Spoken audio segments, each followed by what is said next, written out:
अच्छा,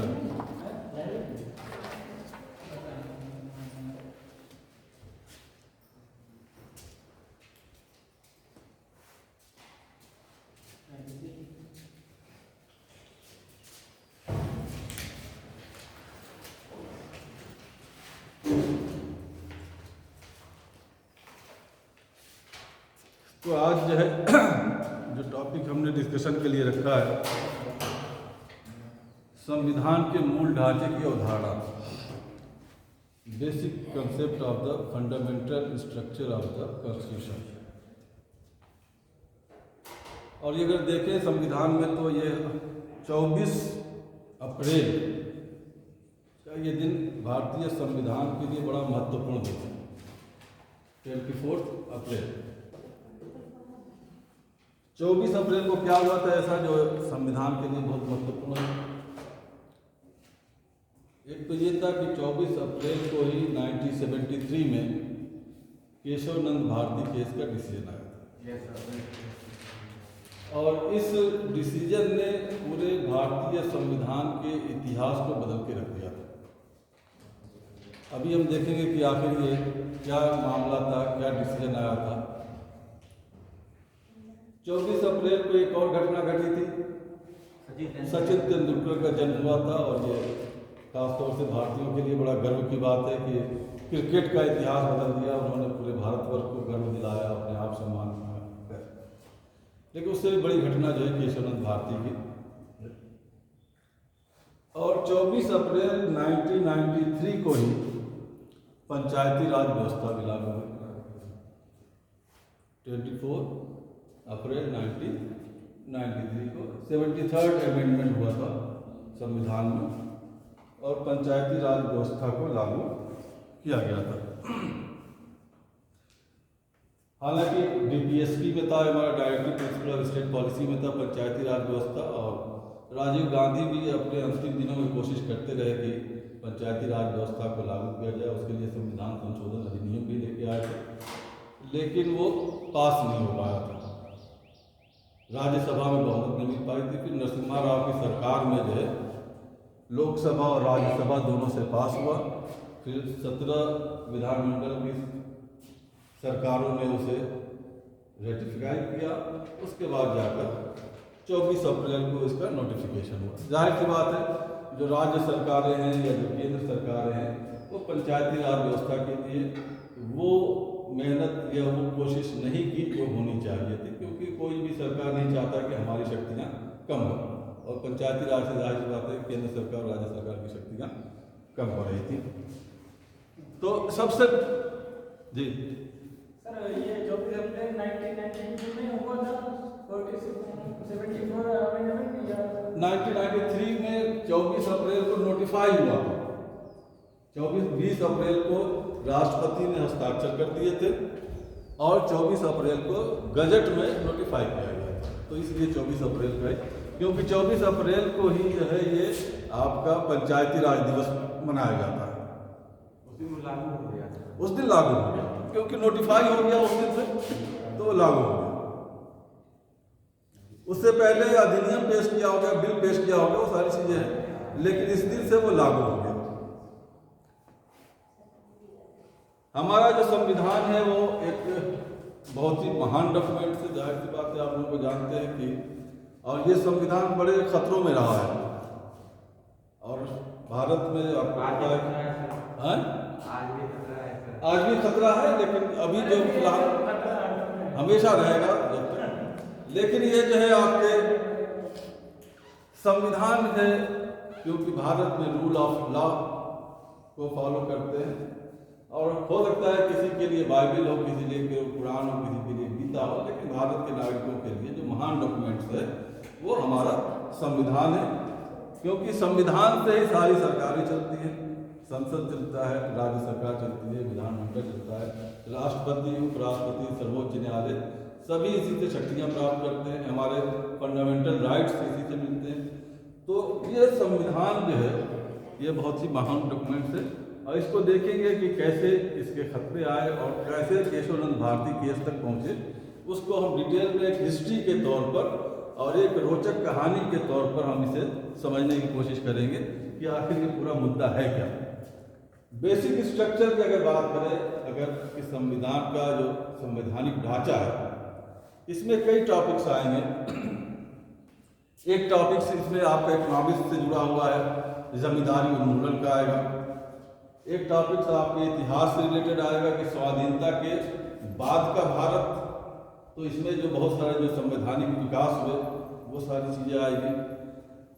सामाजिक समानता की बात आएगी, और इसमें थोड़ा बहुत एक एंगल जो है वो अंतर्राष्ट्रीय राजनीति का भी मिलता है। तो ये सारी चीज़ें अगर आप जोड़ के देखेंगे और ये पूरे डेवलपमेंट को, पूरे संवैधानिक विकास को देखेंगे, तो हो सकता है कि आपके संविधान की समझ और पूरा प्रोग्रेस, कि संविधान कैसे कैसे विकसित हुआ, उसमें क्या संघर्ष थे, क्यों ज़रूरत पड़ी संशोधन करने की, और संशोधन कैसे हुआ, फिर कैसे मुकदमे आए, उसका निस्तारण कैसे हुआ। तो इस पूरी कहानी को है हम लेकर चलते हैं। और इसमें खास तौर से जो है इस कहानी में अगर देखते हैं तो इस कहानी में एक तरफ इंदिरा गांधी है, उनकी सरकार है, उसके खिलाफ जो है मोरारजी देसाई हैं, उस वक्त के जो कांग्रेस के अध्यक्ष हैं कामराज हैं, फिर एक तरफ जो के कामराज, फिर एक तरफ जो है सुप्रीम कोर्ट है, सुप्रीम कोर्ट के जज हैं, जज के भी दो बाड़ हैं, और एक तरफ जो है एक वकील है जिसका नाम है नानी बांकीवाला। नानी बांकीवाला वो डंडा लेकर तैयार बैठा है कि मैं किसी भी कीमत पर सुप्रीम कोर्ट में ऐसे फैसले नहीं होने दूंगा जो सरकार के फेवर को। उसने जो है सरकार को नाकों तले चले चबा दिया और सुप्रीम कोर्ट। तो ये नानी बांकीवाला है। बहुत सारे जो केसेस आएंगे उसमें यही वकील है। तो ये सारे मुकदमे जो है देखते हैं। अच्छा, इसमें जो है खास तौर से जो बेसिक चीज़ें हैं, इसमें हम दो संविधान के भाग को लेंगे, संविधान का भाग 3 और संविधान का भाग 4। संविधान के भाग 3 को पता है कि आपका फंडामेंटल राइट्स है, और संविधान का भाग 4 जो है वो DPSP directive principles of state policy है, राज्य के नीति निर्देशक तत्व है। कोई चीज़ अगर आपको इसमें ज़रूरत पड़े तो लिखते भी चलिएगा, क्योंकि इसमें है नहीं कि उसको लेकर, लेकिन जो है कोई ज़रूरत अगर आपको लगे कोई नई इंफॉर्मेशन है तो उसको लिख लीजिएगा। संविधान के 22 भाग हैं, वैसे टोटल देखें तो 25 है, लेकिन मूल संविधान में 22 भाग थे। इसमें एक और भाग का हम वर्णन करेंगे, जिक्र करेंगे, और वो है संविधान का भाग 20। भाग 20 में क्या है? भाग 20 में एक सिर्फ संविधान संशोधन है, वो है आर्टिकल 368। आर्टिकल 368 जो है संविधान संशोधन से संबंधित है। इन्हीं 3 भागों के बारे में हम पूरा डिस्कशन करेंगे। अब इसमें जो है खास तौर से संविधान सभा की बात करें कि जब संविधान सभा में संविधान का निर्माण हो रहा था तो उसमें बहुत सारे लोग थे, उनके बहुत सारी विचारधाराएं थी, उनके बहुत सारे आपस में विरोध थे। कुछ समाजवादी विचारधारा के लोग थे जिनका ये कहना था कि समाज के आय का समान वितरण होना चाहिए। कुछ जो है पूंजीवादी थे या उदारवादी, यानी कि उनका ये कहना था कि किसी ने अपनी मेहनत से अगर प्रॉपर्टी कमाई है तो उसके कोई नुकसान नहीं है। कुछ जो है वो गांधीवादी विचारधारा के लोग थे। अच्छा, ये बात का ख्याल रखिएगा कि उस वक्त जो है संविधान का निर्माण चल रहा था और गांधी जी जो है क्या देहांत हो गया। गांधी जी अगर संविधान निर्माण तक जीवित रह जाते तो शायद ये संविधान ऐसा नहीं होता। कुछ चीज़ों का महत्व ज़्यादा होता, कुछ चीज़ों का महत्व कम होता, लेकिन वो भी चले गए बीच में। संविधान सभा ने एक बात तय कर ली थी, उसने ये तय कर लिया था कि हम किसी भी बात में सहमति बना के चलेंगे, वोटिंग नहीं करेंगे।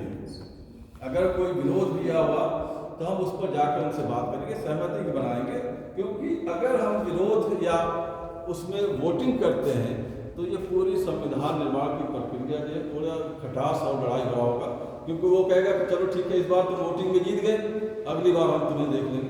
तो हम कोशिश करेंगे कि सभी पर सहमति बने सारी चीज़ों पर, और उन्होंने सहमति बनाई भी। जहाँ जहाँ भी विरोध हुआ, जहाँ जहाँ भी आपस में स्ट्रगल हुए, जहाँ जहाँ भी मतभेद हुए, तो वहाँ पे उन्होंने आपस सहमति बनाई। लेकिन उस सहमति बनाने में एक काम ये हुआ कि बहुत सारे कंट्राडिक्ट या बहुत सारे अंतर विरोध संविधान के अंदर समा गए। उसमें क्या हुआ कि ठीक है, अगर दो ग्रुप में है तो कुछ बात आपकी मान ली जाए, कुछ बात इनकी मिल जाए, ऐसे जो है सहमति बनी। और उस सहमति में क्या हुआ कि बहुत सारे कन्फ्लिक्ट जो है या अंतर विरोध, एक दूसरे को जो कंट्राडिक्ट करती है बातें, वो संविधान में समा गई। और कैसे समा गई इसको हम आगे डिस्कस करते हैं। इसमें खास तौर से अगर देखें तो दो आर्टिकल है, एक फंडामेंटल राइट्स का आर्टिकल 13 और आर्टिकल 31। आर्टिकल 13 क्या कहलाता है?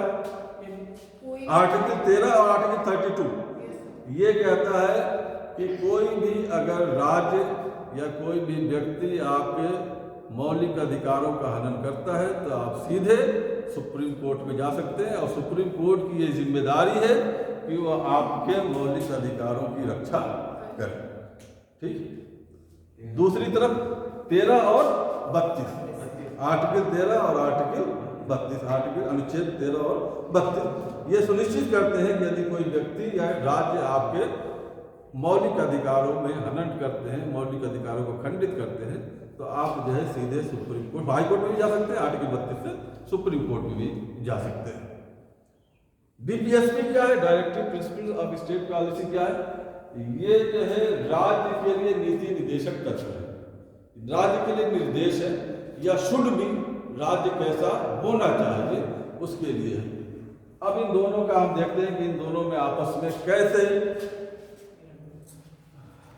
कंट्राडिक्ट हुआ। जाहिर सी बात है, जब आज़ादी की लड़ाई हुई तो सभी वर्ग के लोग थे, किसान भी थे, मजदूर भी थे, और जनजाति भी समूह थे, और आदिवासी भी थे, श्रवण वर्ग के भी थे, और दलित समाज के भी लोग थे। सभी के अपने अपने आज़ादी की लड़ाई में हिस्सा लिया, और सभी के अपने अपने सपने थे। लेकिन जाहिर सी बात है, आज़ादी की लड़ाई के बाद सभी के सपने साकार नहीं हुए। जैसे किसानों का स्वतंत्रता का मतलब यह था कि हम स्वतंत्र होंगे तो हम जमींदारों से भी स्वतंत्र होंगे। जनजातियों का मतलब यह था कि हम स्वतंत्र होंगे तो शहरी लोगों का जो इंटरफेरेंस है उससे भी स्वतंत्र होंगे। महिलाओं का ये मकसद था कि अगर हम स्वतंत्र होंगे तो हमारा भी मान सम्मान रखा जाएगा, सिर्फ हमें संसद में कुछ सीटें देके नहीं बिठाया जाएगा, बल्कि हमें समाज में और देश में नीति निर्माण में हमारी भागीदारी हो, और सामाजिक स्वतंत्रता हो और नीति निर्माण में भागीदारी हो, हमारे काम को सम्मान मिले, और हम हर क्षेत्र में बराबरी का हमारा सहयोग रहे। उनकी थी किसानों, मजदूरों और शिक्षित वर्ग, अशिक्षित वर्ग, सभी के अपने अपने सपने थे, और सभी ने इसमें बढ़ चढ़कर हिस्सा लिया। लेकिन उसके बाद जो आज़ादी मिली तो जाहिर सी बात है सबको आज़ादी नहीं मिली, और इसमें क्या हुआ कि अब जो है राज्य के सरकारों पर जो है वो दबाव पड़ रहा था।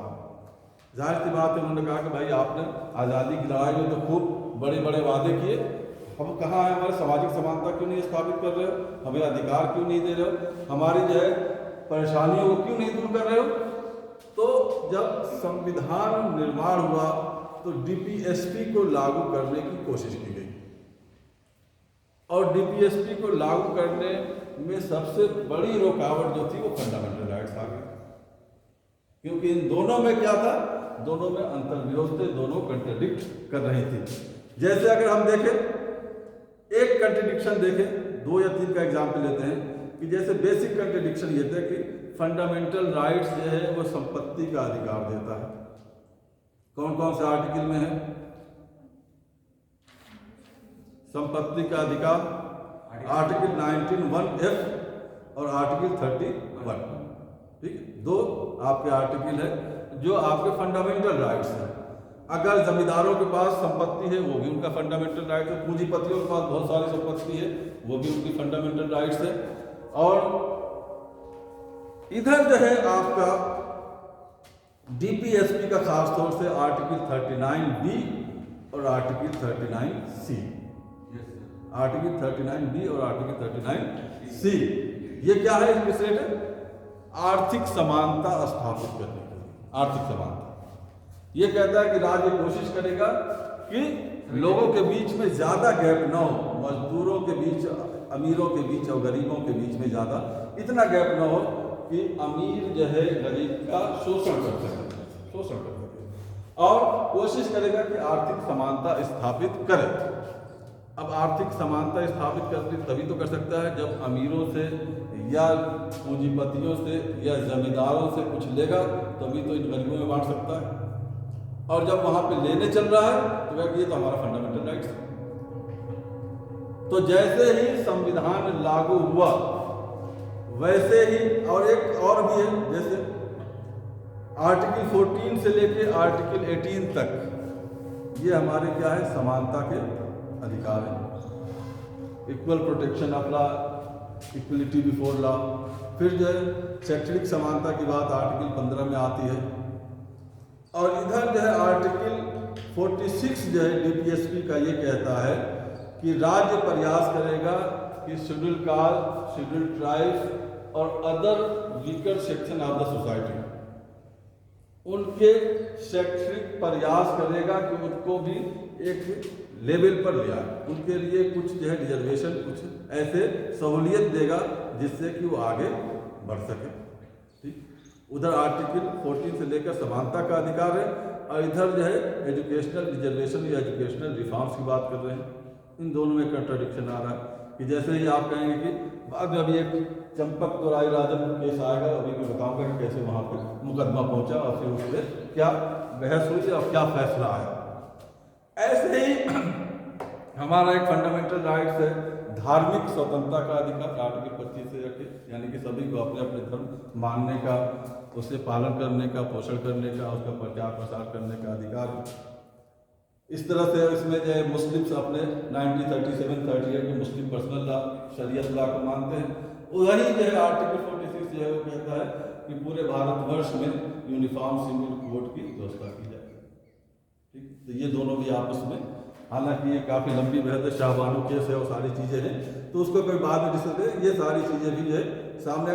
तो कहने का मतलब ये है कि जैसे ही संविधान लागू हुआ, शुरू में तो ये अंतर विरोध नहीं दिख रहा था, लेकिन जैसे ही संविधान लागू हुआ और जैसे ही वो काम करना शुरू किए, बहुत सारे केसेस जो है सुप्रीम कोर्ट में पहुँचे इस आधार पर कि जैसे ही हम समाज की उन्नति के लिए, समाज में बराबरी स्थापित करने के लिए, शेड्यूल कास्ट, शेड्यूल ट्राइब्स को बढ़ाने के लिए, आर्थिक समानता स्थापित करने के लिए जैसे ही कोशिश की गई, वैसे ही फंडामेंटल राइट्स का हनन होने लगा और फंडामेंटल राइट्स की बुनियाद पे केस सुप्रीम कोर्ट पहुंचने लगे। अब इसमें जो है खासतौर से एक ये भी है कि जब संविधान लागू हुआ तो सारे राज्यों में ज़्यादातर कांग्रेस की सरकार थी और उसमें लैंड रिफॉर्म्स किए गए। लैंड रिफॉर्म्स के लिए बहुत सारे कानून बनाए गए और लैंड रिफॉर्म से बहुत सारी चीज़ें आती हैं। लैंड रिफॉर्म में चकबंदी भी आता है, लैंड रिफॉर्म में कंप्यूटराइजेशन ऑफ जो है रिकॉर्ड्स भी आता है, लैंड रिफॉर्म में, लेकिन जो मेन चीज़ थी वो जमींदारी का उन्मूलन था, एवोल्यूशन ऑफ जमींदारी और ceiling of land. Ceiling of land ये भी था कि अगर जो है किसी के पास एक निश्चित ज़मीन से ज़्यादा उसके पास है, जैसे अगर राज्य सरकार ने तय कर दिया कि 30 एकड़ या 50 एकड़ ज़मीन एक आदमी का होगा, तो उससे ज़्यादा अगर उसके पास ज़मीन है तो वो सरकार उस ज़मीन को ले लेगी। सीलिंग ऑफ लैंड्स ये सब कब आया था? सीलिंग है, ये कब आया था? एक्ट अलग अलग सर राज्य सरकारों ने पास किया था, राज्य सरकारों ने पास किया था। ठीक, ये जो है अब इसमें क्या हुआ कि खास तौर से जेएस मिल का जो है आपने नाम सुना होगा शायद, जिसने फेबियन समाजवाद, इंग्लैंड में जो समाजवाद को फेबियन समाजवाद मानते हैं, वो मार्क्स के समाजवाद को नहीं मानते बल्कि जेएस मिल के फेबियन समाजवाद को। और उसका ये कहना है कि ये पूंजीवादी या पूंजीपति तो फिर भी ठीक है, क्योंकि इनके पास जो पैसा है वो अर्नड इनकम है, इन्होंने जोखिम लिया, मेहनत की, पैसा कमाया, इनका अपना पैसा है। जो सबसे गड़बड़ है वो जमींदार है, कोई मेहनत नहीं करते, सिर्फ लगान लेते हैं और एक जो है बीच में वो माध्यम बने हुए हैं सरकार और किसानों के बीच में। तो सबसे गड़बड़ ये जमींदार है, इस जमींदारी सिस्टम का जो है उन्मूलन होना चाहिए। तो ज़्यादातर यहाँ पर भी जो है वो फेबियन सोशलिज्म के ज़्यादातर तो समझते थे, क्योंकि इनकी जो इनकम है जमींदारों की वो अनअर्न इनकम है, कमाई हुई नहीं है, इनकी जो है अनअर्न इनकम है। तो अब जो है डीपीएसपी का आर्टिकल 39B और आर्टिकल 39C, 39B और 39 बार बार ये आ रहा है, ये जो है आर्थिक समानता स्थापित करने की कोशिश करेगा राज्य। और आर्थिक समानता तभी होगा जब हम दूसरों से कुछ ले पाएंगे, तभी हम दूसरों को दे पाएंगे। और उसके लिए ये था। अच्छा, इसमें जो है नेहरू जी भी ने ये कहा था कि जब तक आर्थिक लोकतंत्र नहीं रहेगा, राजनीतिक लोकतंत्र बहुत दूर तक नहीं जाएगा। आर्थिक लोकतंत्र जो है राजनीतिक लोकतंत्र की बुनियादी जरूरी है। और अंबेडकर जी ने भी कहा था कि सामाजिक लोकतंत्र का होना, सामाजिक लोकतंत्र का होना भी जरूरी है राजनीतिक लोकतंत्र के सफल होने के लिए, क्योंकि जब तक सामाजिक लोकतंत्र नहीं होगा तब तक राजनीतिक लोकतंत्र भी नहीं दूर तक जा पाएगा। अब सभी राज्यों ने जमींदारी व्यवस्था को समाप्त करने के लिए प्रयास किया और कुछ राज्यों ने लैंड सीलिंग एक्ट पास किया। जैसे ही हमारा संविधान लागू हुआ, लागू कब हुआ? 26 नवंबर 1949 को संविधान तैयार हो गया। 4 प्रावधान जो है उस दिन 4 एक्ट लागू हुए, बाकी 26 जनवरी 1950 को। ये आप लोगों को पता ही होगा कि क्यों डिले किया गया और क्यों उस 26 जनवरी का क्या इम्पोर्टेंट है, क्या इम्पोर्टेंस है, महत्वपूर्ण क्यों है और क्यों उसको 26 जनवरी को ही लागू किया, पता है ना? रावी नदी के तट पर जो 26 जनवरी 1930 को पूर्ण स्वाधीनता का झंडा फहराया था और शपथ लिया था, तो इसी वजह से 26 जनवरी 1950 को लागू किया गया।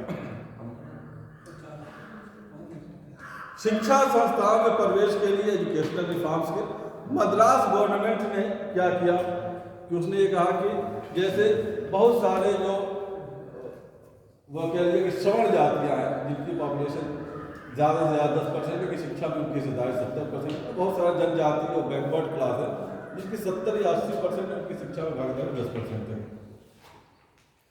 तो मद्रास गवर्नमेंट में सबसे पहली बार, जो तमिलनाडु है, उसने शिक्षा में रिजर्वेशन या शिक्षा में रिफॉर्म के लिए उसने कुछ रिजर्वेशन की व्यवस्था की थी।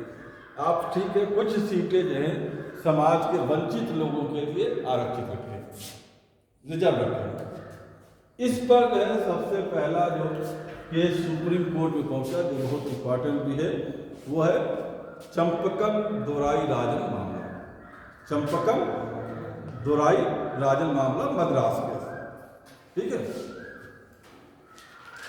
चंपकम दोराई राजन मामला जो है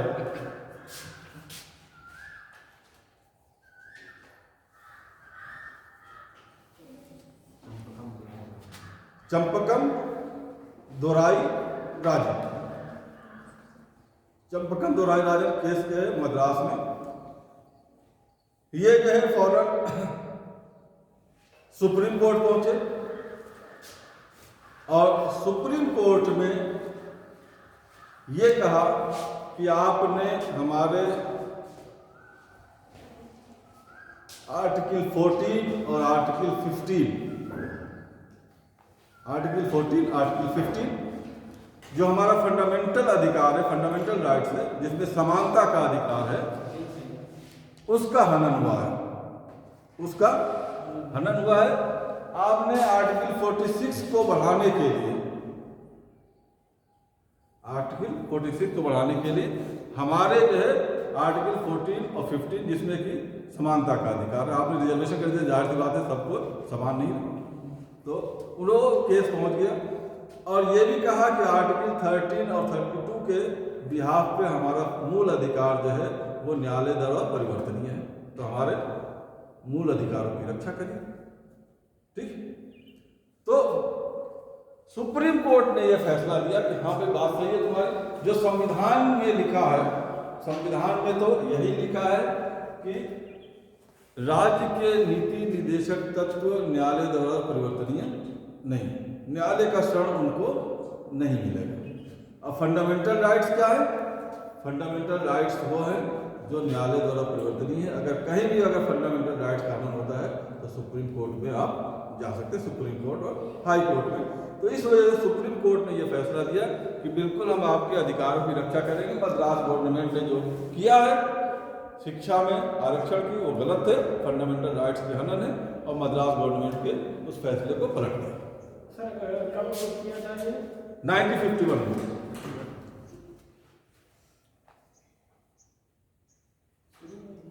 शुरू में ही जैसे ही संविधान लागू हुआ। अच्छा।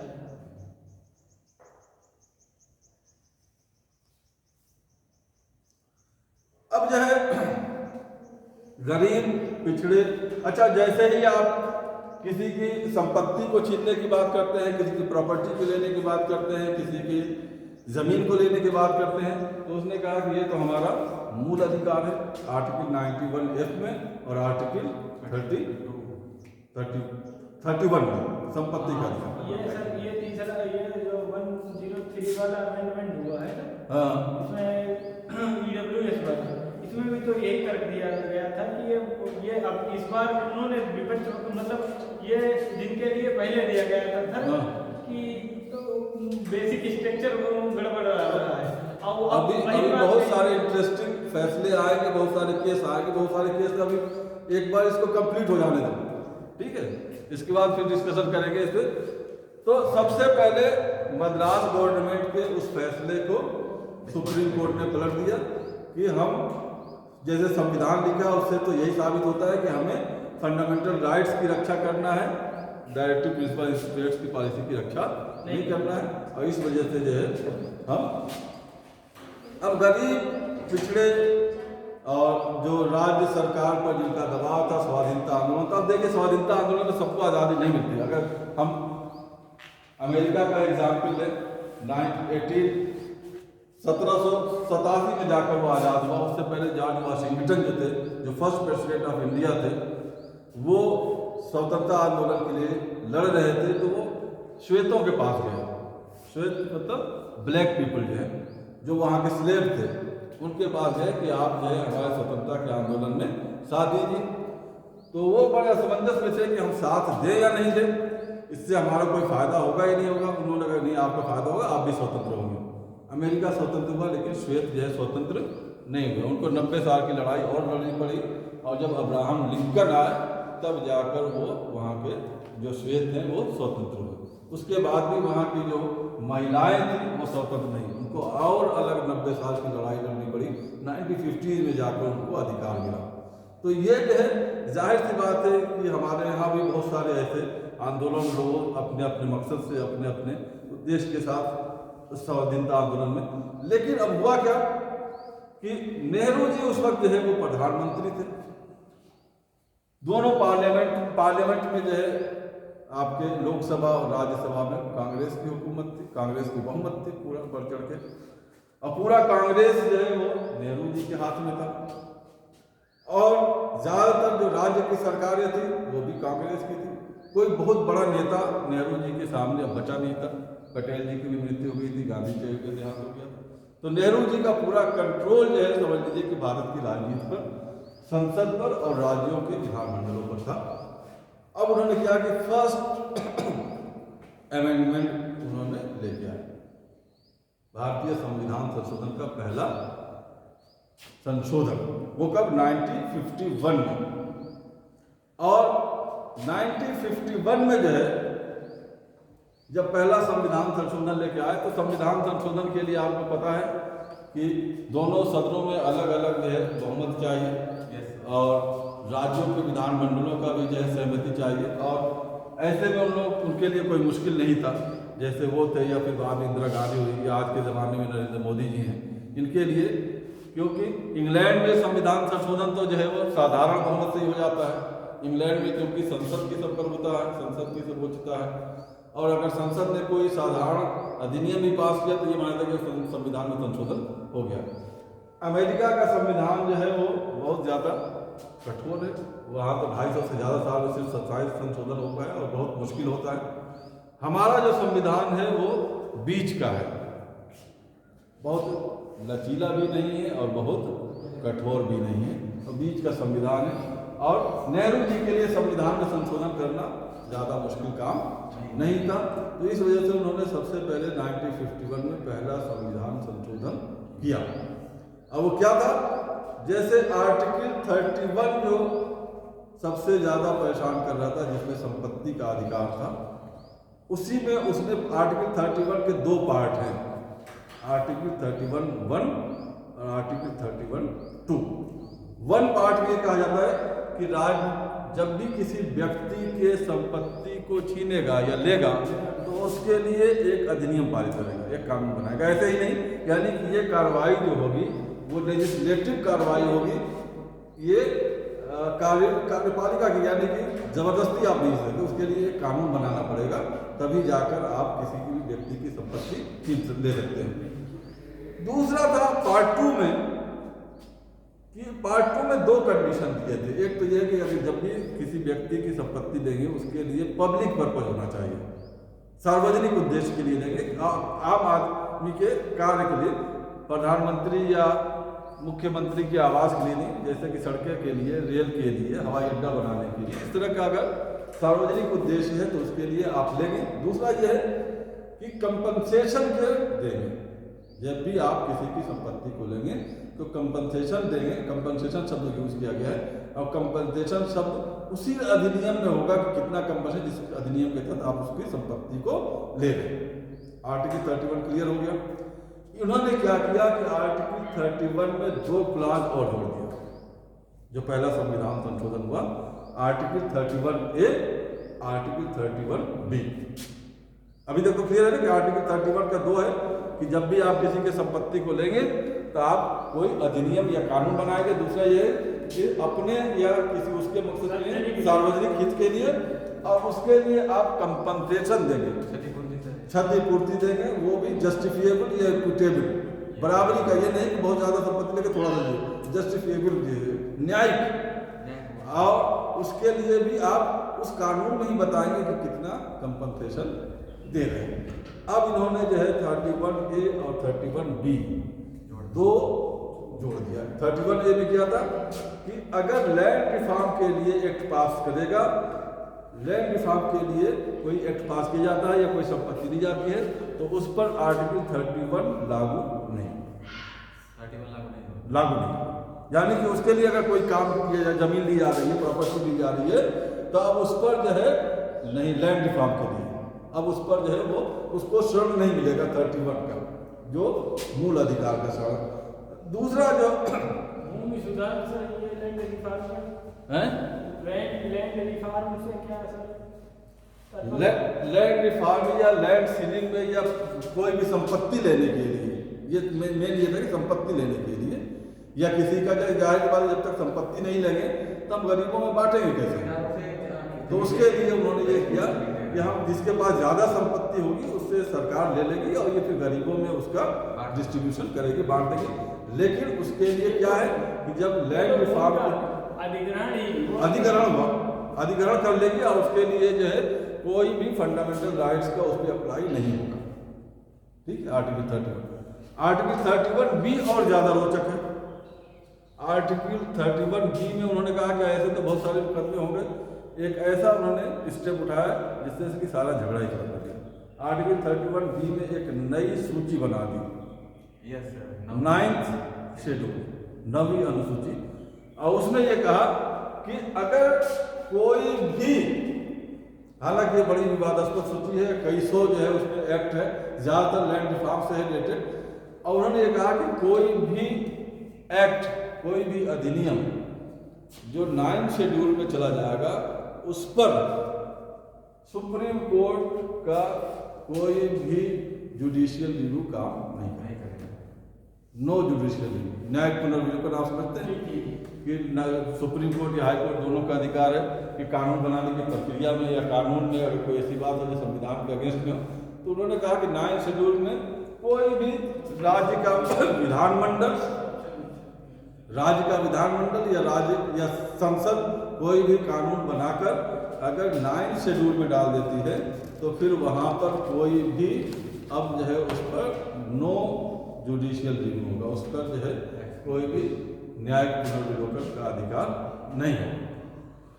अच्छा, ये तो था लैंड रिफॉर्म से। अब जो है शिक्षा वाले मामले को निपटाने के लिए चंपकम दोराई राजन का महात्मा हो गया था, उसका उन्होंने कहा कि आर्टिकल 15 जो है खासतौर से शिक्षा से संबंधित है, शिक्षा में समानता की बात करता है। उसमें जो है पहले ही से आर्टिकल 1, 2, 3 थे, 15 के 3 भाग थे, चौथा भाग और जोड़ दिया। चौथा भाग ये जोड़ दिया उन्होंने कि यदि राज्य SC/ST या other weaker classes of the society में शिक्षा की विशेष व्यवस्था करता है तो ये फंडामेंटल राइट्स का हनन नहीं माना जाएगा, यानी कि उस पर भी फंडामेंटल राइट्स वो लागू, यानी कि अब संविधान में ही लिख दिया कि ये जो है आप वो कर सकते हैं, ये जो है रिजर्वेशन कर सकते हैं। ये तो संविधान, अब जाहिर सी बात है कि अब तो कोई फंडामेंटल राइट्स का सहारा लेने जाएगा तो कहेगा कि ये तो फंडामेंटल राइट्स में ही लिखा है कि रिजर्वेशन कर सकते हैं, तो ये जो है आपको इसका ऋण नहीं मिलेगा, आपको फायदा नहीं मिल सकता है।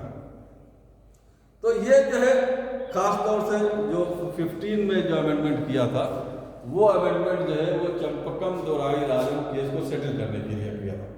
तो ये जो है अब ये लगा ऐसे कि कुछ मामला शांत हो गया, देश अब ठीक चलेगा और जो है अब कोई परेशानी नहीं होगी, कुछ मामला ठीक ठाक लगता हुआ।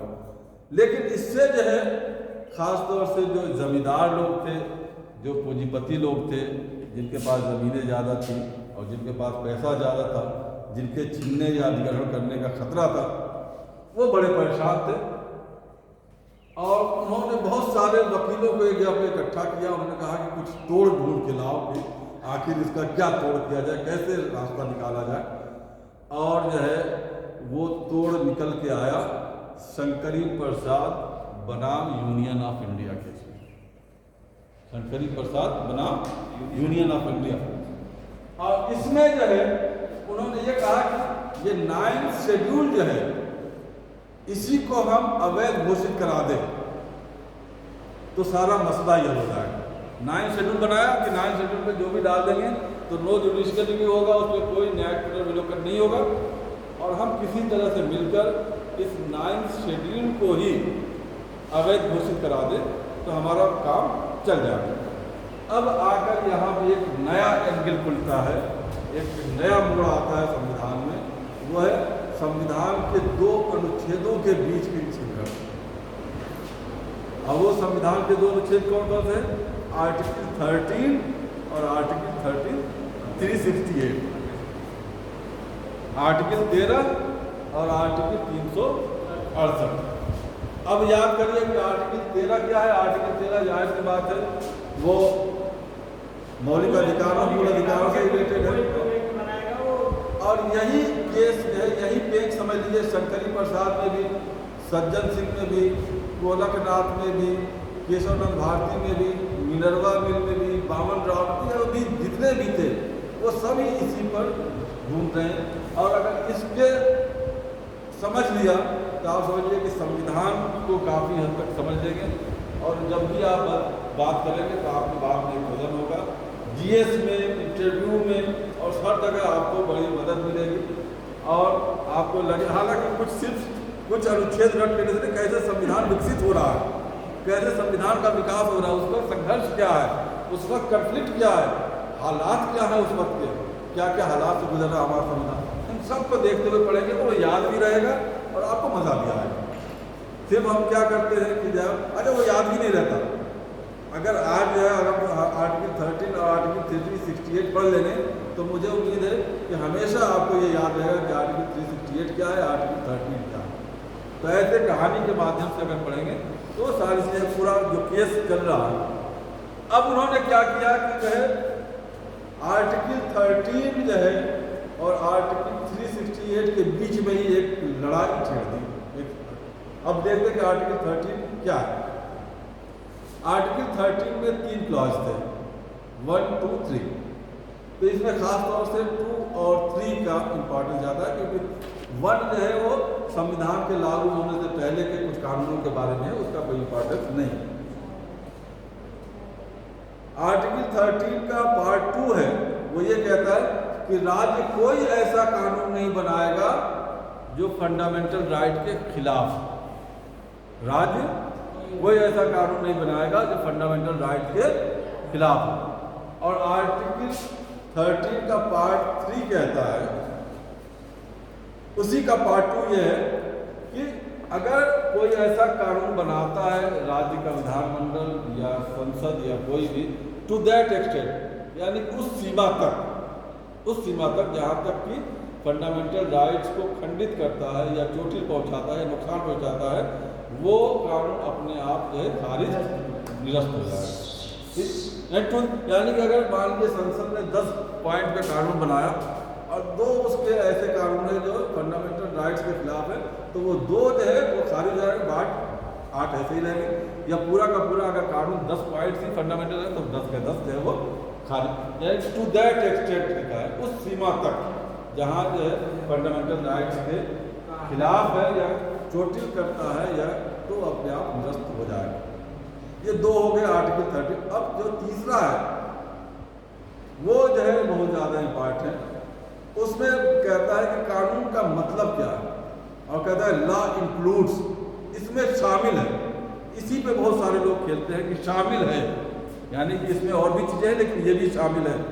यानी कि लॉ का मतलब क्या है, इसमें क्या क्या चीज़ें शामिल है।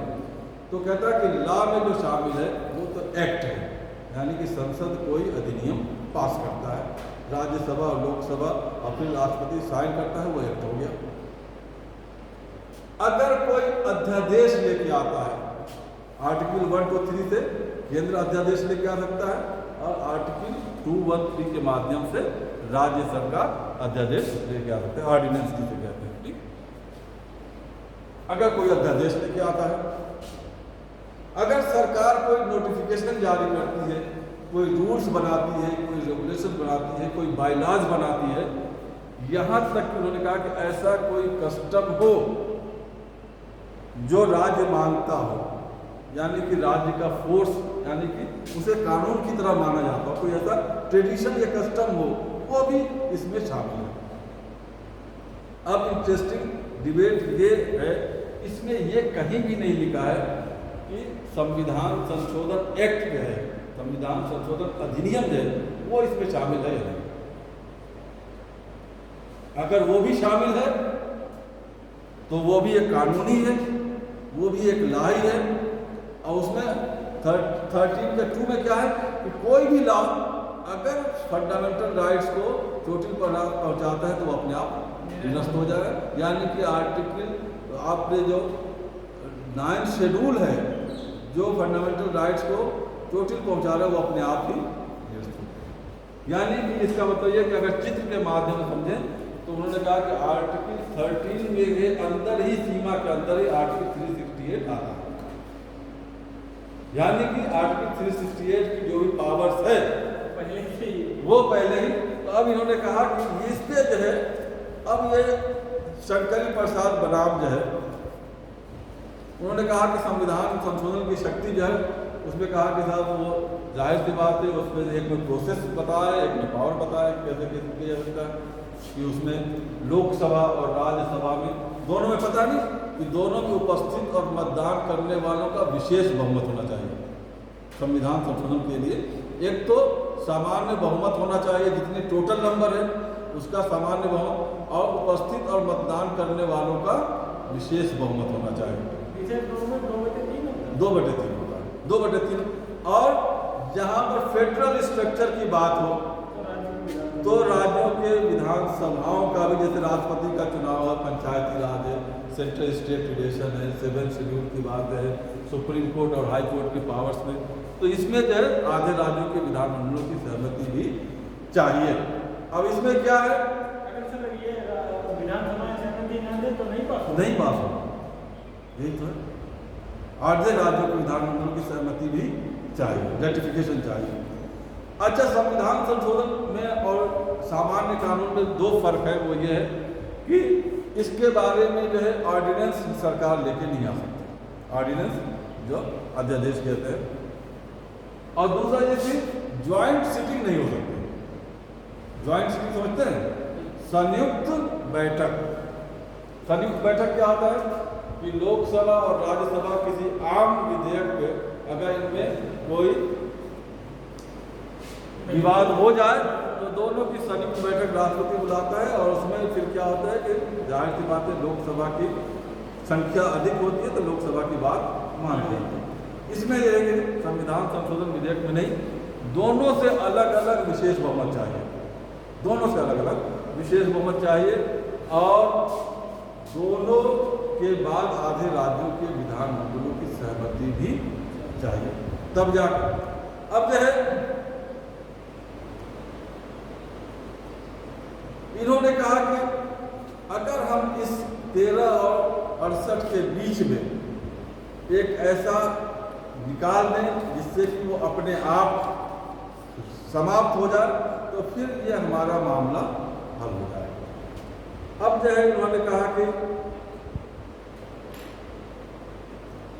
गवर्नमेंट से पूछा सुप्रीम कोर्ट ने कि साहब आपका क्या आर्गुमेंट है, शंकरी प्रसाद बनाम यूनियन ऑफ इंडिया में, तो गवर्नमेंट ने कहा कि साहब ऐसा है कि सामान्य कानून और संविधान संशोधन कानून में फर्क होता है।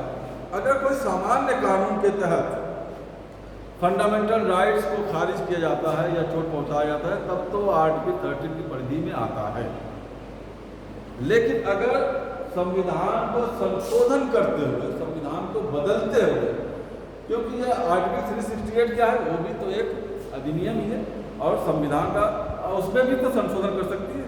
तो अगर संविधान का संशोधन करते हुए कोई एक्ट लाया जाता है तो उस पर आर्टिकल 13 लागू नहीं है, यानी कि अगर चित्र के माध्यम से दोनों अलग अलग है।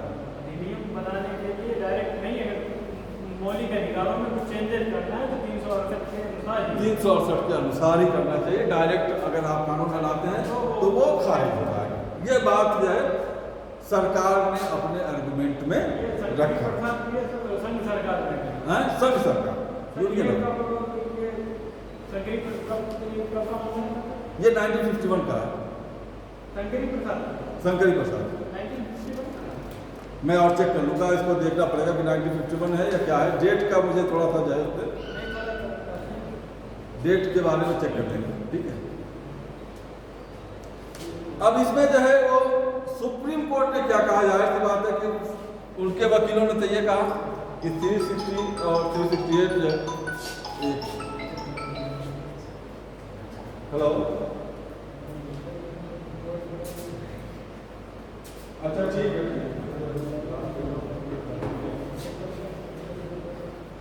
ठीक ठीक।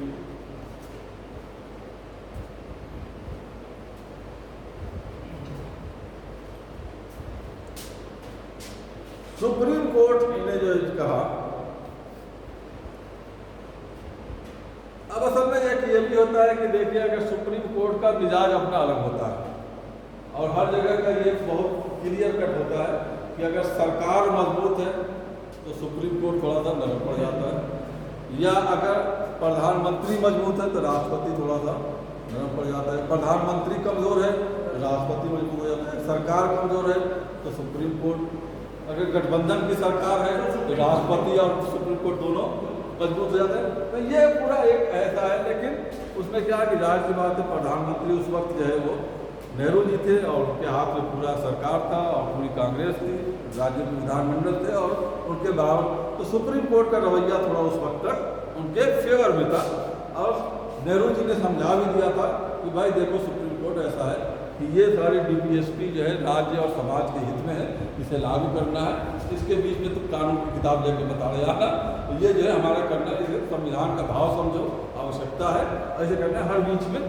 तो उन्होंने कहा कि ठीक है साहब आप, तो ये जो है उस वक्त जो है सरकार जो है उन्होंने वो कहा कि अगर संविधान संशोधन करते हुए फंडामेंटल राइट को सीमित किया गया है तो वो अलाउड है, लेकिन अगर कोई सामान्य एक्ट है, सामान्य एक्ट के तहत अगर फंडामेंटल राइट को सीमित किया जाए तो वो अलाउड नहीं है, वो अपने आप निरस्त हो जाएगा। ये जो है आपका शंकरी प्रसाद बनाम यूनियन ऑफ इंडिया। दूसरा जो है आपने 1953 में जो है एक बेला बनर्जी मामला आया, बेला बनर्जी मामला पश्चिम बंगाल में 53 में।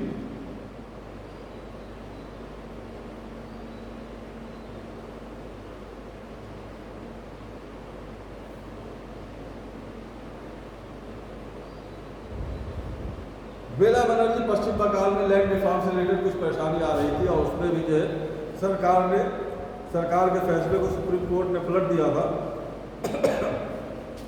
उसको सेटल करने के लिए भी 4th अमेंडमेंट किया गया संविधान में, 4था संविधान संशोधन किया गया, जिससे बेला बनर्जी का मामला जो है वहाँ पर भी रिफॉर्म्स जो है जमींदारी का और जमींदार उन्मूलन का या लैंड सीलिंग का या और जो भी है उसको काम आगे बढ़ाया जा सके और कोई बीच में अड़चन न आने पाए। तो ये जब 1955 में 4th अमेंडमेंट जो है नेहरू जी लेके आए और ये भी कहा कि 9 शेड्यूल में जो बैक डेट्स है वो जुडिशियल रिव्यू से परे हैं, यानी कि उन्होंने डाल दिया, यानी कि जो पहले कर चुके हैं वो भी अब जुडिशियल रिव्यू से परे हैं। आगे तो हो सकते हैं लेकिन अभी जो पहले से कर चुके हैं वो जुडिशियल रिव्यू से परे हैं। अब उन्होंने कहा कि ये अलग अलग कहाँ तक हम निपटाते रहे। अब उन्होंने 1964 में जो है 17th अमेंडमेंट जो है खासतौर से लैंड रिफॉर्म एक्ट का देता है। लैंड रिफॉर्म एक्ट का 1964 में 17वां संविधान संशोधन, और इसमें बहुत सारे ऐसे थे कि पूंजीपतियों की जमीन नहीं छीन पा रहे थे, उन सबको छीनने के लिए उन सबको सेटल करने के लिए एक अमेंडमेंट एक्ट लेके आए 1964 में। और इसमें खास तौर से राजस्थान को, पंजाब को, वहाँ पे बहुत सारी चीज़ें थी और इसके खिलाफ जो है केस गया 1965 में। सज्जन सिंह बनाम राजस्थान, सज्जन सिंह बनाम राजस्थान, उनका भी वही एंट्री था कि आर्टिकल 13 और 368 और ये, तो उसमें भी जो है वही पक्ष रखा गया, वही मत रखा गया जो था शंकरी प्रसाद इम्पॉर्टेंट है। लेकिन 1965 में, लेकिन 1967 में गोलकनाथ का एक मामला है, ये जो है संवैधानिक इतिहास को बदल दिया। गोलकनाथ ये गोलकनाथ बनाम संघ सरकार था या कोई राज्य सरकार? गोलकनाथ बनाम संघ सरकार था। गोलकनाथ जो पंजाब था, गोलकनाथ बनाम पंजाब था, जालंधर का था ना ये मामला। इसमें खास तौर से जो है क्या था कि दो भाई थे गोलकनाथ के, एक हेनरी गोलकनाथ, एक विलियम गोलकनाथ, और इन दोनों भाइयों के पास जो 500 एकड़ जमीन थी। 500 हेनरी गोलकनाथ और विलियम गोलकनाथ, ये जालंधर पंजाब वहाँ के रहने वाले थे। इन दोनों भाइयों के पास जो है 500 एकड़ की जमीन थी।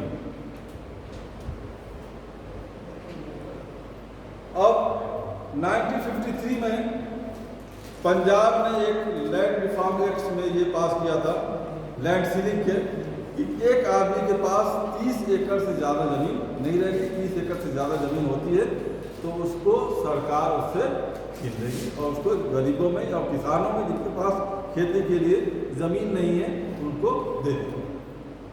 अब इसमें जो है फिर ये दोनों भाई जो है, जो गोलकनाथ है, हेनरी गोलकनाथ और विलियम गोलकनाथ, ये जो है आपके पहुंचे सुप्रीम कोर्ट, और सुप्रीम कोर्ट का मूड जो है अब बदल चुका था।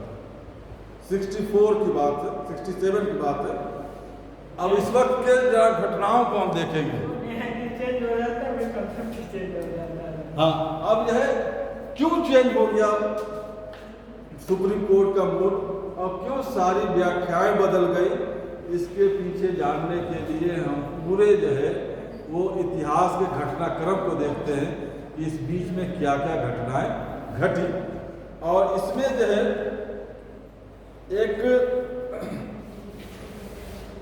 इसमें खास तौर से जो बेंच बैठी, इस जजेस का बेंच बैठने का यह है कि अगर संविधान की व्याख्या से या सरकार परामर्श मांगती है तो वो कॉन्स्टिट्यूशनल बेंच कहलाती है। उसमें कम से कम 5 जजेस का बेंच होना चाहिए। ये कौन चयनित करता है? मुख्य न्यायाधीश ही करता है। मुख्य न्यायाधीश मुख्य न्यायाधीश करता है कि इतने, और अगर उसी पर फिर से पुनर्निर्णय करना हो तो उससे ज़्यादा, जितनी बेंच बैठी थी उससे ज़्यादा, कि 5 बैठी तो 7 बैठेगी, 7 बैठी है तो 9 है तो 11, वही बैठक ले जाएंगे या चेंज भी हो सकते हैं, वही भी बैठ सकते हैं। और इसमें खास तौर से विषम रखा जाता है ताकि फैसला जो है वो मेजॉरिटी से हो सके। और कमेटी में सर ये मुख्य न्यायाधीश का कोई विशेष महत्व? कोई महत्व नहीं होगा। तो इसमें यह है कि फैसला जो होगा वो होगा आपके किससे, बहुमत से। और इसमें यह भी है कि जो अपोजिशन में वो भी अपना फैसला सुना सकते हैं, लेकिन उन्हीं का फैसला मान्य होगा जिनको बहुमत प्राप्त है। अब इसमें क्या हुआ,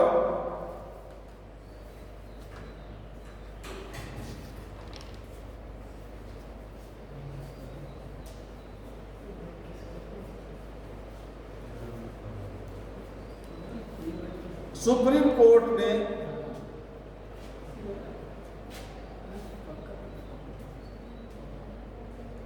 उस वक्त जो चीफ जस्टिस थे वो थे के सुब्बा राव, जो कि बाद में प्रेसिडेंट का इलेक्शन भी लड़े और बहुत ही मशहूर चीफ जस्टिस थे। उन्होंने ये फैसला दिया 6-5 के बहुमत से, 6-5 का, यानी कि 6-5 मतलब 11 जजेस का बेंच बैठा था। और उसमें उन्होंने ये फैसला दिया कि आर्टिकल 368 भी आर्टिकल 13 से मुक्त नहीं। 368 यानी कि संविधान में संशोधन करते हुए भी हम फंडामेंटल राइट्स को नुकसान नहीं पहुंचाते, ये यानी कि अब तक के सारे फैसले को बदल दिया, पलट दिया। अब बड़ा ये कि साहब ये 17 साल 16-17 साल से सरकार काम कर रही है, बहुत सारे काम हो गए, उनका क्या हुआ तो खैर उन्होंने एक ऑर्डर निकाला कि अब तक जो है रिट्रोस्पेक्टिव आगे के डेट से लागू होगा, अब तक जो हो गया है वो उस पर कुछ भी नहीं किया जाएगा। ये सुपर ये आरबीआई के गवर्नर भी तो रहे सर, ये वही तो नहीं? मेरे ख्याल से गवर्नर नहीं है, ये जो है नहीं, इसके बाद मतलब गवर्नर अब नहीं हुई, जाहिर सी बात है जब चीफ जस्टिस हो गए हैं तो गवर्नर रहने का जो है। लेकिन मैं जानते हैं कि वो होने में कोई सांसद है इस समय। हाँ तो सुब्बा राव होगा, टाइटल होगा या कुछ और नहीं होगा, लेकिन उन्होंने जो है अब उन्होंने क्या किया, के सुब्बा राव नाम है उनका, कि अब तक जो है जो भी फैसले आ रहे थे, जो चीज़ें थी उसको उन्होंने बदल दिया। अब जो है उन्होंने डॉक्ट्रिन ऑफ प्रोस्पेक्टिव रूल्स कहते हैं कि अतीत के फैसले पर लागू नहीं होगा, उन्होंने खैर बचाने के लिए ये दे दिया। अब शिक्षा के सुधार में 1967 में ऐसा क्या हुआ, अब इसमें जो है बहुत सारी जो चीज़ें थी वो फिर जो है वैसे ही पुरानी स्थिति में पहुंच गई। अच्छा ये फैसला क्यों आया, अब इस पर जो है शुरू से एक बार चलते हैं कि आखिर इस बीच में ऐसी राजनीतिक गतिविधियाँ क्या हुई। 67 में ये फैसला आया। नेहरू जी की डेथ कब हुई थी? नेहरू जी की डेथ जो है 64 से और थोड़ा सा पहले चलते हैं, 64 से पहले चलते हैं 1962 1962 में। 1962 में क्या होता है, चाइना भारत चीन का युद्ध हुआ था।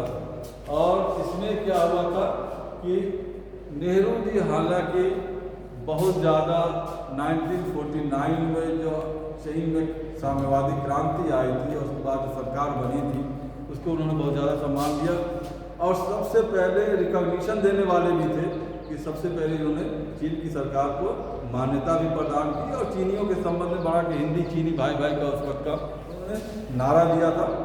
और कुछ लोग ये कहते हैं कि जब चीन की नीतियाँ या चीन के दिल में थोड़ा सा चोट था, खासतौर से आपके अरुणाचल प्रदेश और नेपाल वाला को इलाके को लेकर और उस पर युद्ध लड़ा। और जाहिर की बात है भारत एक कभी उभरता हुआ देश था, गरीब देश था, उतने संसाधन नहीं थे, उसके पास उतनी मिलिट्री पावर्स नहीं थी, तो उस युद्ध में जो था भारत हार गया चीन से, ठीक है। और बहुत से लोग तो ये कहते हैं कि उस युद्ध का ही असर हुआ था कि फौरन जो है नेहरू जी की डेथ हुई थी, उसका हो सकता है जो सदमा जो है वो हुआ था। सर जो अक्षय जी का ऐसा है वो ऑफिस में जीता था चाइना में, हैं अक्षय जी का जो पार्ट है अक्षय जी का पार्ट है 96 ऑफिस में जीता था। अच्छा, तिब्बत का क्या है? हैं तिब्बत का क्या है? तिब्बत के बारे में फिर डिस्कस करेंगे। तिब्बत जो है वो एक बड़ा कंट्रोवर्शियल चीज़ है, उसको जो है अभी इसको निपटा लेते हैं वरना ये रह जाएगा, और जो है फिर इसकी जब वो टूट जाएगी ना तो कल इसको फिर रिपीट करने में मज़ा नहीं आएगा। इसको एक बार जो है कंप्लीट कर लेते हैं फिर जो है। तो 1962 में जो है भारत चाइना से हार गया था। 1951-52 में पहली बार प्रधानमंत्री बने थे, उस वक्त जो है आपके राष्ट्रपति बाबू राजेंद्र प्रसाद जी थे।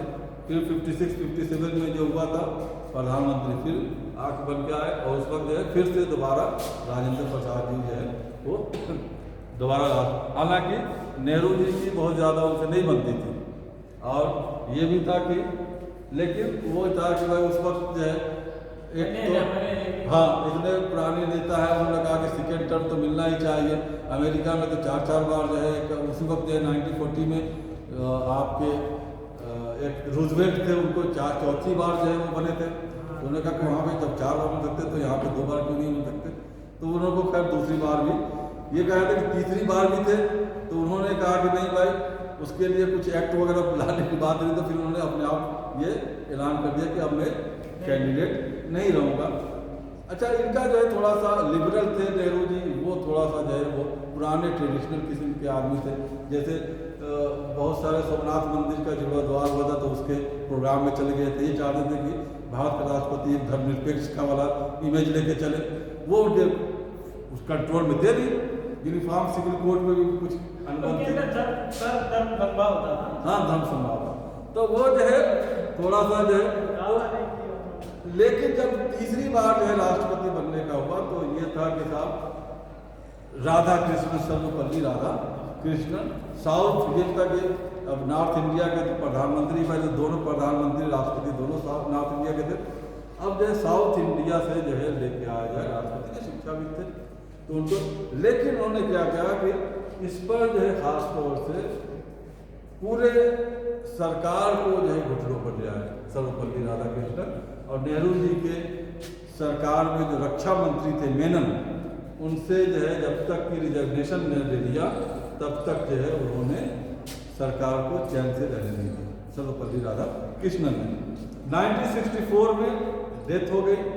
उसके बाद क्या है कि सबसे सीनियर मोस्ट जो आदमी था गुलजारी लाल नंदा, उनको जो है वो बना दिया गया कार्यवाहक कुछ दिनों के लिए। गुजरात के थे, ये 3-4 बार का 2-3 बार जो है बने 10-20 दिन के लिए। तो ये सीनियर मोस्ट थे गुलजारी लाल नंदा, उनको बना दिया गया।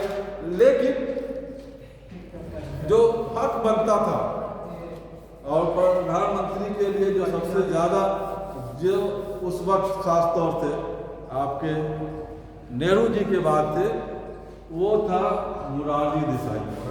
मोरारजी देसाई सबसे कद्दावर नेता थे, सबसे पुराने नेता थे। मोरारजी देसाई की अगर हिस्ट्री के बारे में जानना हो तो ये भी जान लीजिए कि वो गुजरात के थे, गुजरात। और उस वक्त जो स्वतंत्रता के बाद जब राज्य बने तो गुजरात और महाराष्ट्र दोनों मिलकर बम्बई होता था, उसके पहले मुख्यमंत्री भी थे।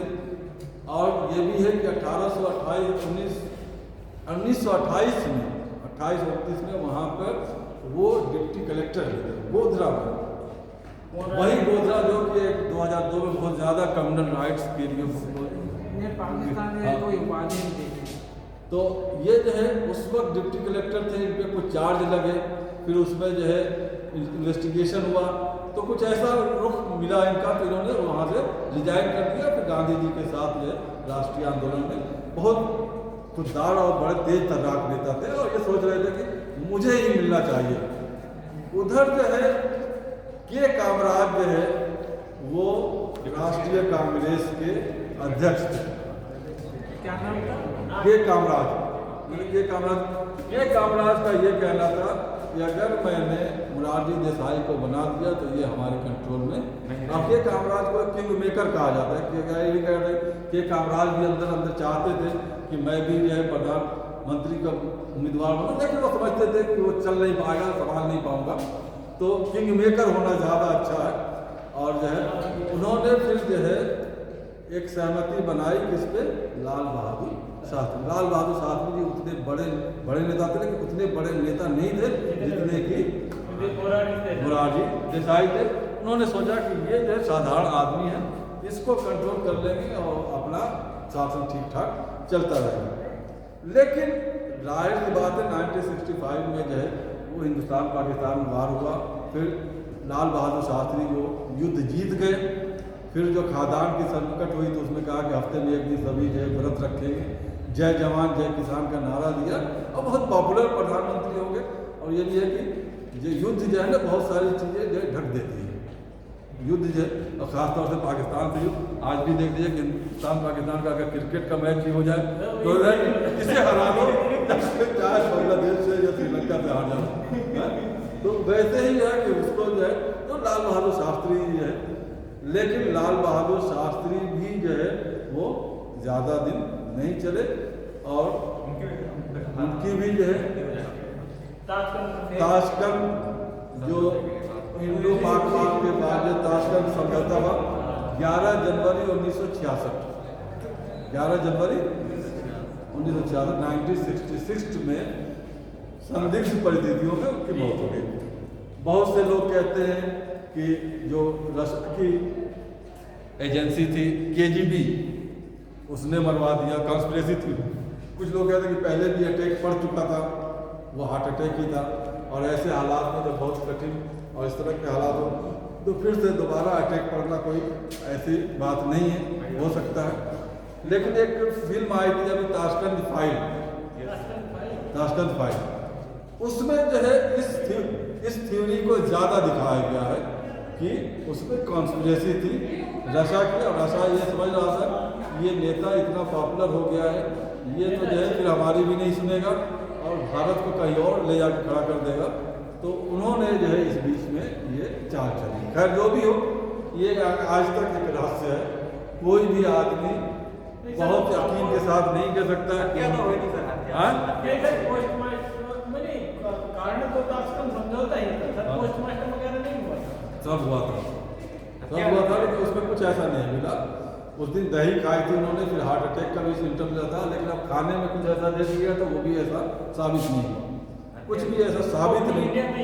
हाँ, कुछ भी ऐसा साबित, डेथ तो उनकी वही हुई थी ताशकंद में, फिर लेकिन ऐसा कुछ भी नहीं जैसे कि श्योरिटी के साथ आप कह सकते हैं कि नहीं यही बात सच है, वो भी आज तक एक बना हुआ।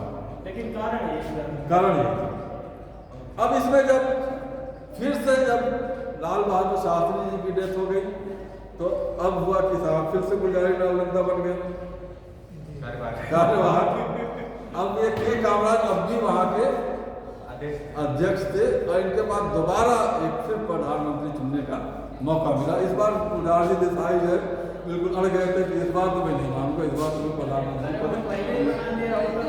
तो देख रहा इधर जो है ये राजेंद्र प्रसाद नहीं हुई, इधर जो है इंदिरा गांधी जो है लाल बहादुर शास्त्री की गवर्नमेंट में सूचना और प्रसारण मंत्री थी, 1.5-2 साल साथ में काम कर चुकी थी।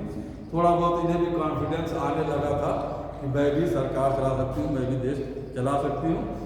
और उधर जो है उनके मन में वही था गुलजारीलाल को, अब के कामराज के मन में कि अगर अब, लेकिन उन्होंने मोरारजी देसाई नहीं मानी कि नहीं इस बार तो वोटिंग कराएंगे, कांग्रेस कार्यकारिणी समिति जो है उसकी वोटिंग होगी, उसके बाद ही फैसला होगा। और कांग्रेस की जो अखिल भारतीय समिति है उसमें वोटिंग में इंदिरा गांधी जीत गई, ये काम उस वक्त एक बड़ा पॉपुलर सा वर्ड हुआ था राजनीतिक गलियारों में, उस वक्त एक वर्ड इस्तेमाल होता गूंगी गुड़िया, यानी कि ये कहा जाता है कि वो कई कामराज कह रहे हैं कि ये जो है इंदिरा गांधी गूंगी गुड़िया है, ये तो गुड़िया है, इसे तो जैसे चाहेंगे वैसे इसे बिठा देते हैं, फिर चलाएंगे तो हम ही, ये तो बात पता चला कि गुड़िया जो गूंगी है लेकिन जो है तो वो फिर से जो है उस, और उधर जो है प्रेसिडेंट वही थे राधा कृष्ण। अब इस बार जो है जो इलेक्शन हुआ 63 में, इसमें जनसंघ भी काफ़ी, राम मनोहर लोहिया भी जो है गैर कांग्रेसवाद का नारा दिए हुए थे, और जो सरकार बनी तो कांग्रेस की, लेकिन इसमें उतनी बहुमत नहीं आई जितने की पहले हुआ करती। इसमें सिर्फ जो है 283 सीटें कांग्रेस की आई, और 283 मतलब कि साधारण बहुमत से सिर्फ 20 सीटें ज़्यादा थी। 6 राज्य की सरकारें जो है वो कांग्रेस से चली गई थी, यानी कि सरकार थोड़ा सा कमज़ोर हो गई थी। और सरकार जब कमज़ोर होती है तो सुप्रीम कोर्ट जो है उसका रवैया बदल जाता है, वो थोड़ा सा ताकतवर हो जाता है। 1967 में जो है मोरारजी देसाई फिर डिप्टी प्राइम मिनिस्टर बने, और उसके साथ साथ फाइनेंस मिनिस्टर भी बने, deputy prime minister plus finance minister. हमारे पहले जो डिप्टी प्राइम मिनिस्टर कौन थे? सरदार वल्लभ भाई पटेल, और उसके साथ उनके साथ कौन सा मंत्रालय था? गृह मंत्री थे। और दूसरी बार जो है वो मोरारजी देसाई बने, और वो जो है डिप्टी प्राइम मिनिस्टर, और उसके साथ साथ जो है वित्त मंत्री। वित्त मंत्री क्योंकि गुजरात के थे, और गुजरात की मिट्टी में ही आपको पता है कि व्यवसाय और बिजनेस और आर्थिक पॉलिसियों के बारे में, तो वो जो है वित्त मंत्री जो है वो बने। अब इधर जो है एक ये समझ लीजिए कि इंदिरा गांधी के मनोमस्तिष्क में एक महान नेता बनने की प्रक्रिया शुरू हो गई थी, या अगर दूसरा वर्ग एक तानाशाह बनने की प्रक्रिया शुरू हो चुकी थी। और उसी वक्त जो है एक डीएमके में एक नई गैर कांग्रेसी सरकार बनी थी, और उसमें जो है जो चीफ मिनिस्टर थे तमिलनाडु में वो करुणानिधि, जो बाद में बहुत दिवंगत नेता हुए और चीफ मिनिस्टर। और फिर इंदिरा गांधी ने अपने पॉपुलर होने के लिए 10 पॉइंट्स प्रोग्राम शुरू कर दिया। डीएमके हाँ, अब बनी का तो एग्जैक्ट डेट मुझे याद नहीं है, लेकिन जो है ये सरकार उस साल बना रही थी पहली बार वहाँ पे तमिलनाडु में। इसका जो है एग्जैक्ट डेट मुझे याद नहीं आ रहा, तो उसको बाद में चेक कर लेना, उसमें तो इन्फॉर्मेशन मिल जाएगी। अब इसमें जो है 10 पॉइंट प्रोग्राम जो है वो लेके आई, और बहुत सारे समाजवादी, और उसमें बहुत से जो आपके लेफ्ट वाले थे उनकी थोड़ा बहुत सपोर्ट जो है वो सरकार को मिल रहा था। इसके अलावा उन्होंने बैंकों के नेशनलाइजेशन के लिए प्रोग्राम लेके आए, इंश्योरेंस कंपनी का नेशनलाइजेशन के लिए, और एक बहुत इंपॉर्टेंट है प्रीवी पर्स के बारे में भी कहें कि राजाओं को जो भत्ते दिया करते हैं, राजाओं को जो भत्ते, उन्होंने कहा कि ये लाखों रुपए जो है राजाओं को भत्ते दिए जाते हैं उनको शाही शान शौकत को चलाने के लिए। आज के ज़माने में करोड़ों रुपया है, और बहुत सारे राजाओं के इस वक्त भारत बनी है, इन सबको भत्ते बंद होने चाहिए। तो ये कई पॉलिसी जो है जो लेके आई, लेकिन उस वक्त तक अब क्या था कि उस वक्त तक के कामराज और लिंगिप्पा और मोरारजी देसाई अब ये सब एक हो गए थे। अब ये देख लिया कि ये जो है हमारी नहीं सुन रही है, तो अब जो है वो सब एक हो गए थे। इधर जो है वो अकेले पड़ गई थी प्रधानमंत्री। और क्या किया कि 1969 में ही कांग्रेस के 2 फाड़ हो गए। कांग्रेस जो है 2 हिस्सों में बढ़ गई। एक में एक तरफ मोरारजी देसाई थे, वित्त मंत्री थे, कामराज, निजलिंगप्पा और ये सारे थे। 1967 में जो राष्ट्रपति बने वो माइनॉरिटी से कहा कि माइनॉरिटी के लेके आएंगे, तो उस वक्त जो है वो जाकिर हुसैन जो है वो बने। हालांकि 1969 में उनकी डेथ हो गई। उसके बाद बीबी गरीब जो है आपके वाइस प्रेसिडेंट थे, वो प्रेसिडेंट बन गए। नीलम संजीवा रेड्डी जो है एक ये भी रोचक बात है, इसको भी सुन लीजिए। नीलम संजीवा रेड्डी उस वक्त जो है सरकार के समर्थन से राष्ट्रपति के उम्मीदवार थे। नीलम संजीवा रेड्डी बाद में चले गए। पहली बार में जो है अब प्रधानमंत्री इंदिरा गांधी को पता था कि ये बन गया तो मेरे साथ जो है इसकी ट्यूनिंग सही नहीं रहेगी, तो उन्होंने जो बीवी गिरी थे उन्होंने कहा कि आप भी इलेक्शन लड़ लिए, तो कहा कि ये कैसे होगा। तो फिर उन्होंने एक जो है एक्ट पास किया, क्योंकि वो प्रेसिडेंट थे, तो उसी वक्त हिसाब अगर प्रेसिडेंट भी ना रहे, वाइस प्रेसिडेंट भी नहीं रहे, तो कौन राष्ट्रपति बनेगा। तो ये चीफ जस्टिस ऑफ इंडिया बात बनेगा, और चीफ जस्टिस ऑफ इंडिया भी नहीं रहे तो सीनियर मोस्ट जो है वो जज वो बनेगा। और बीवी गिरी को भी जो है राष्ट्रपति का उम्मीदवार बना दिया। उधर व्हिप जारी कर दिया कि सभी लोग जो है नीलम संजीवा रेड्डी उस वोट में हिस्सा लेंगे, नीलम संजीवा रेड्डी को वोट देंगे। इधर जो है अब इंदिरा गांधी के खुल के आना पड़ेगा। उन्होंने कहा कि ऐसा है कि राष्ट्रपति का चुनाव है, कोई जरूरी नहीं कि पार्टी लाइन पे ही हो, अंतरात्मा की आवाज़ सुनना चाहिए।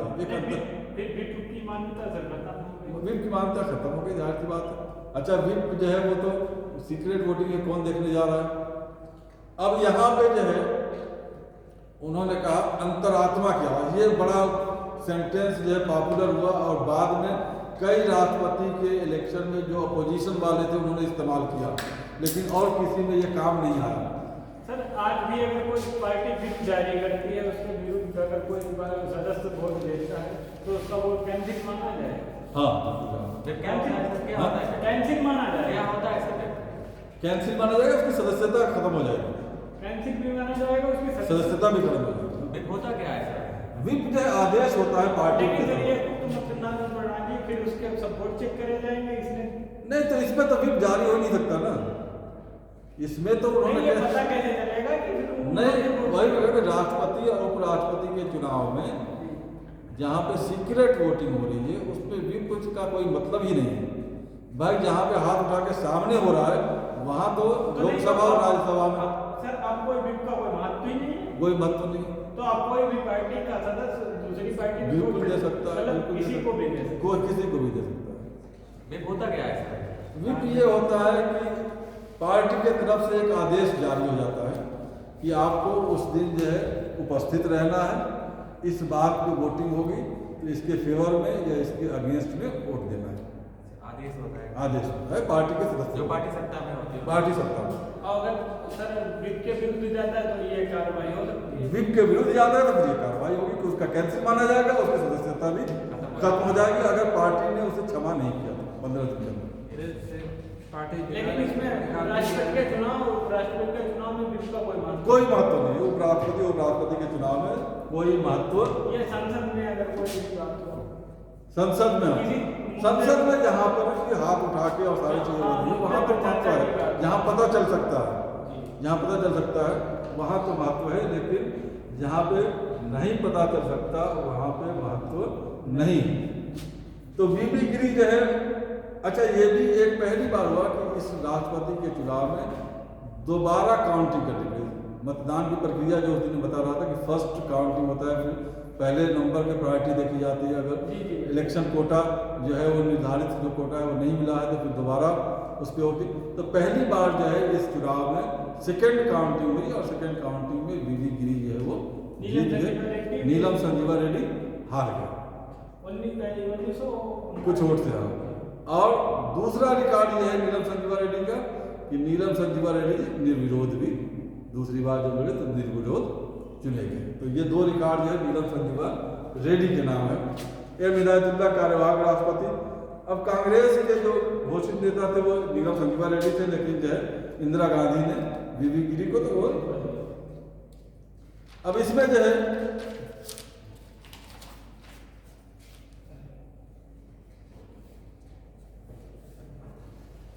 नवंबर 1969 को कांग्रेस अध्यक्ष ने इंदिरा गांधी को निष्कासित कर दिया। इंदिरा गांधी को भी पता था कि आज लेटर आने वाला है, वो बाकायदा गेट पे खड़ी थी कि जैसे ही लेटर आए तो हम आगे की कार्रवाई शुरू करें। कब सर किया? 12 नवंबर 1969 को।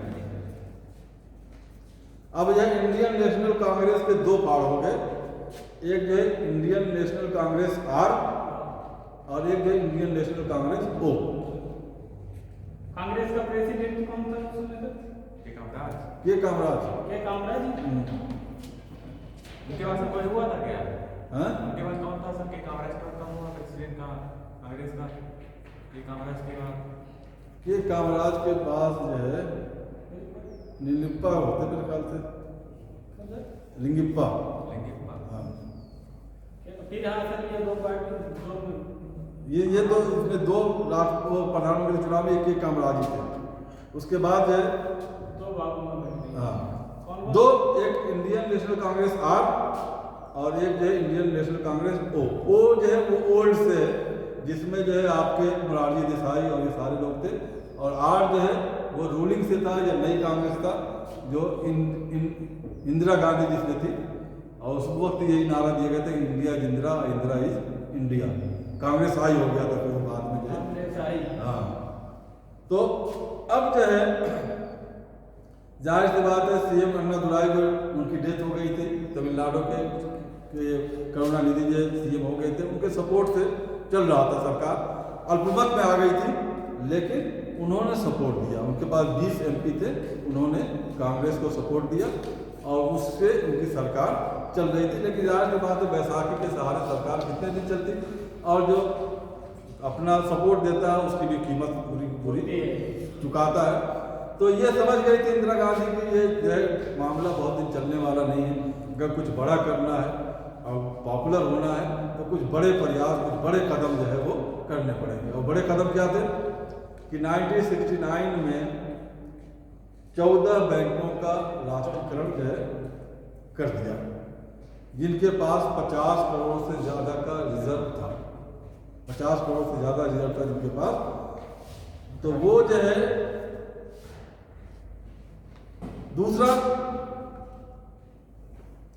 ये कह दिया, ये एक अमेंडमेंट करवा दिया आर्टिकल 31 में ही कि अगर पब्लिक पर्पज के लिए कोई लैंड ली जाती है तो उसमें जो पहले कंपनसेशन था, कंपनसेशन की जगह पे एग्रीमेंट कर दिया। कंपनसेशन तो ये है कि उसके बराबर की पैसा या उसके बराबर कोई चीज, उसने कहा एग्रीमेंट जो सहमति बन जाए, आपस में हमने आपसे लिया और आपस में हमारे और आपकी कोई सहमति बन जाए, या एक ट्रिब्यूनल बैठेगा और जो ट्रिब्यूनल तय करेगा वो पैसा 10 साल बाद मिलेगा। यानी कि सीधे साधे कहने का मतलब कि जो पैसा मिलता है उसे चुपचाप उसी में संतुष्ट हो जाओ। अब RC कूपर जो है, जो जिनका कि सेंट्रल बैंक ऑफ इंडिया और बैंक ऑफ बड़ौदा में बहुत बड़ा शेयर था, वो इस मामले को लेकर जो है वो चले गए सुप्रीम कोर्ट। सुप्रीम कोर्ट भी देखिए संसद का अधिवेशन शुरू होने वाला था, इस अधिवेशन के 2 दिन पहले ही ये ले आई ऑर्डिनेंस। हालांकि 2 दिन बाद जो है संसद का अधिवेशन शुरू होने वाला था, उससे उस वक्त ऑर्डिनेंस लाने की क्या जरूरत थी? ये एक तरह से सरकार की हठधर्मी है, तानाशाही है। तो सुप्रीम कोर्ट ने कहा कि चलिए ऑर्डिनेंस तो जाहिर की बात है संसद में रखा जाता है, वो एक्ट बन गया। लेकिन उन्होंने कहा ये हमारे समानता, वही बात जब उन्होंने आर्टिकल 13 और 368 का कि ये हमारे समानता के अधिकार का हनन होता है कि हमारे ही बैंकों का राष्ट्रीयकरण, 14 ही बैंकों का राष्ट्रीयकरण क्यों हुआ, बाकी और बैंकों का राष्ट्रीयकरण क्यों नहीं किया गया। और वही कंपनसेशन जो है हम तो चाहते हैं कि इक्विटेबल और जस्टिसेबल होना चाहिए। और इसमें 11 जजेस का बेंच बैठा और 10 एक से इसको इनके ऑर्डिनेंस को खारिज कर दिया, जो राष्ट्रीयकरण का और वो सारी चीजें थी। जाहिर सी बात है ये दूसरा झटका था। और क्यों बैंकों का राष्ट्रीयकरण खत्म हो गया था? नहीं खत्म, जो ऑर्डिनेंस लेके आए थे पहले इसमें उसको खत्म कर दिया। और ऑर्डिनेंस में क्या था सर? हाँ ऑर्डिनेंस में क्या था? ऑर्डिनेंस में यही राष्ट्रीयकरण करना था बैंकों का। अच्छा, हाँ वो तो खत्म कर दिया। वो खत्म कर दिया।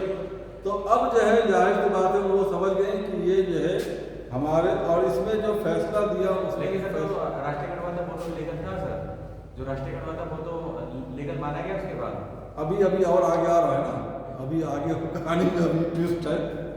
तो 10-1 से जो फैसला हुआ वो इसके खिलाफ हुआ। उन्होंने कहा कि सरकार की बदतमीजी है, इस तरह से नहीं करना चाहिए। और ये जो है जाहिर सी बात है कि समानता के, और इस तरह से आप जो है, और इसमें भी नानी वही पालकी वाला जो है वो वकील थे, और 10-1 के फैसले से इसको खत्म किया। AN राय जो है वो उस वक्त जो है उसमें थे, और इसमें जो है सारे उसमें यही थे, मिनरवा मिल केस में, केशवानंद भारती में, और इसमें भी वही थे। दूसरा जो प्रीवी पर्स का मामला, प्रीवी पर्स का, अब इसमें जो है 3 बज गया है, बस ड्यूटी भी है और टाइम हो गया। इसकी कुछ चीज़ें जो है अभी केशवनंद भारती केस तक हम पहुंच रहे हैं, उसका बैकग्राउंड चल रहा है। अभी बैकग्राउंड चल रहा है, जब केशवनंद भारती तक पहुंचेंगे तब समझ में आएगा कि ये फैसला की क्या अहमियत या क्या इम्पोर्टेंस है। तो हम कल जो है प्रीवी पर्स के यहाँ से शुरू करेंगे कि प्रीवी पर्स का मामला क्या था और आगे क्या घटनाएं हुई, फिर केशवनंद भारती, मिनर्वा मिल केस और हमारा जो बावन राव केस, और इसका महत्व क्या है हमारे संविधान के इतिहास में, आखिर क्यों ये इतना इम्पोर्टेंट इसका डिसीजन है जिसने पूरे भारत के संविधान के इतिहास बदल दिया और ये साबित कर दिया कि भारत में अगर किसी की हुकूमत चलेगी तो सिर्फ संविधान की चलेगी, किसी और की हुकूमत नहीं चलेगी। क्योंकि जिस तरह से संविधान में संशोधन हो रहे थे, ये लग रहा था कि कोई भी सरकार, तानाशाह सरकार आके इतने संशोधन न कर दे कि पूरा संविधान ही बदल डाले, नए तरह से संविधान को निकाले। तो ये जजमेंट आना जो है भारत के संवैधानिक इतिहास का बहुत एक टर्निंग पॉइंट है। इसको बाकी हिस्से को कल हम डिस्कस करेंगे, कुछ और जैसे रिलेटेड फैक्ट्स है उसको भी डिस्कस करेंगे। ठीक, में आया था ये केशवानंद केशवानंद